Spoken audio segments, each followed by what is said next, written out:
এবং এই দুইয়ের মধ্যে যা কিছু আছে সব কিছুকে, আল্লাহর অস্তিত্ব ছাড়া বাকি সব কিছুকে যদি একটি পাল্লায় রাখা হয়, একটি হাতে রাখা হয়, আর লা ইলাহা ইল্লাল্লাহ এই বাক্যকে যদি অপর হাতে অপর পাল্লায় রাখা হয়, তাহলে লা ইলাহা ইল্লাল্লাহর পাল্লা ভারী হবে।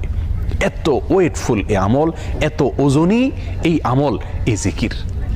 অর্থাৎ আল্লাহ সুবহানাহু ওয়া তাআলা মুসা আলাইহিস সালামকে যে বার্তা দিলেন সেটি হলো লা ইলাহা ইল্লাল্লাহর চাইতে ওজনী, এর চাইতে ওয়েটফুল, এর চাইতে ভারী, এর চাইতে শ্রেষ্ঠ, এর চাইতে মর্যাদাপূর্ণ কোনো জিকির আল্লাহর জমিনে আর নাই। প্রিয় বন্ধুগণ, মুসা আলাইহিস সালামের জন্য সবচেয়ে স্পেশাল দোয়া হিসাবে, সবচেয়ে স্পেশাল জিকির হিসাবে আল্লাহ সুবহানাহু ওয়া তাআলা যে দোয়াটি নির্বাচন করলেন, যেটাকে সবচাইতে ওজনী আমল হিসাবে আল্লাহ সুবহানাহু ওয়া তাআলা স্পষ্টভাবে ব্যক্ত করলেন, সেটি হলো লা ইলাহা ইল্লাল্লাহ।